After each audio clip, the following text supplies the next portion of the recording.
زیری ویس کی نئی ویڈیوز کی اپڈیٹ حاصل کرنے کے لیے چینل کو سبسکرائب کریں اور بیل آئیکن کو پریس کریں۔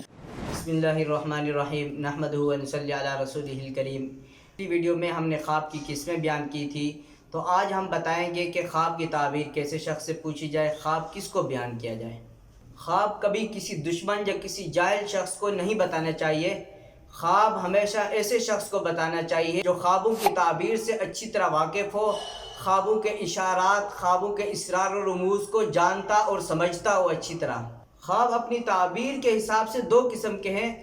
ایک قسم خواب کی وہ ہے جو اپنی تعبیر کے حساب سے وقوع پذیر ہوتے ہی ہوتے ہیں، اس کی تعبیر کسی سے پوچھی جائے یا اس کی تعبیر کسی سے نہ بھی پوچھی جائے۔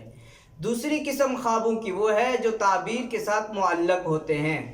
تو خواب ہمیشہ ایسے شخص کو بتانا چاہیے جو اس کی تعبیر کے فن سے اچھی طرح واقف ہو اور خواب کے اسرار و رموز کو اچھی طرح جانتا اور سمجھتا ہو۔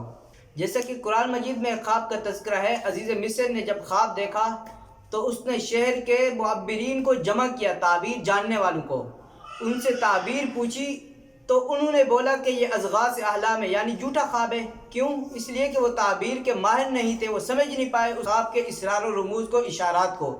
لیکن وہی خواب جب حضرت یوسف علیہ السلام کے سامنے اس نے بیان کیا تو حضرت یوسف علیہ السلام نے جو تعبیر ارشاد فرمائی تو سیم اسی طرح بالکل پوری بھی ہوئی وہی تعبیر۔ اس واقعے سے ایک بات یہ بھی ثابت ہوئی کہ خوابوں کی تعبیر کا علم اللہ تعالیٰ اپنے خاص بندوں کو عطا کرتا ہے، جیسا کہ اپنے انبیاء کو اس کی تعبیر کا علم عطا کیا اور ان کے بعد علماء ربانیین کو، جو سینہ بسینہ چلتا آ رہا ہے۔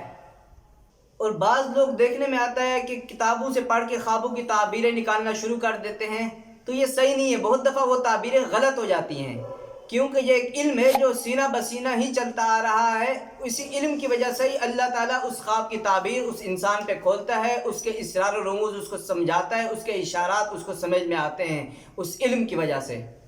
کیونکہ خواب کی تعبیر میں بہت سی چیزوں کی رعایت رکھی جاتی ہے، خواب دیکھنے والے شخص کی طبیعت کا، موسم کا، آب و ہوا کا، اور بھی اسی طرح کی بہت سی چیزوں کی رعایت رکھ کے ہی تعبیر دی جاتی ہے۔ جیسا کہ ایک واقعہ مشہور ہے کہ ایک مرتبہ علامہ ابن سیرین جو خوابوں کی تعبیر کے امام گزرے ہیں، بیٹھے ہوئے تھے، اپنے شاگردوں کو پڑھا رہے تھے، تو ان کے بعد ایک شخص آیا، اس نے بولا کہ میں نے خواب دیکھا ہے رات میں کہ میرے گھر کے نیچے سے آگ نکل لی ہے۔ تو علامہ ابن سیرین رحمۃ اللہ علیہ نے اسے حکم دیا کہ جاؤ اپنے گھر سے فوراً سامان نکالو، آپ کا گھر گرنے والا ہے، تباہ ہونے والا ہے۔ اسی طرح کچھ عرصے بعد ایک دوسرا شخص آیا، اس نے بھی یہی خواب بیان کیا کہ میں نے خواب دیکھا ہے میرے گھر کے نیچے آگ لگی ہوئی ہے۔ تو علامہ ابن سیرین رحمۃ اللہ علیہ نے اسے تعبیر ارشاد فرمائی کہ جاؤ اپنے گھر کو کھودو، آپ کے گھر کے نیچے خزانہ ہے۔ تو ان کے بعد شاگرد بیٹھے ہوئے تھے ان کے، تو انہوں نے علامہ ابن سیرین رحمۃ اللہ علیہ سے سوال کیا کہ حضور، دونوں نے خواب تو ایک طرح کے دیکھے، تو آپ نے تعبیر کیوں الگ الگ بتائی؟ تو انہوں نے بولا کہ جو شخص خواب دیکھ کے آیا تھا کہ میرے گھر کے نیچے آگ لگی ہوئی ہے، میں نے اس کو بولا کہ گھر سے سامان نکال دو۔ وہ شخص خواب دیکھ کے آیا تھا گرمیوں کے موسم میں، گرمی کے موسم میں آگ کا دیکھنا برا ہے۔ اور جو شخص خواب دیکھ کے آیا تھا کہ اس کے گھر میں آگ لگی ہوئی ہے، میں نے اس کو تعبیر دی کہ آپ کے گھر میں خزانہ ہے، تو وہ اس نے جو خواب دیکھا تھا وہ سردی کے موسم میں دیکھا تھا، تو سردی کے موسم میں خواب کے اندر آگ کا دیکھنا یہ اچھا تھا۔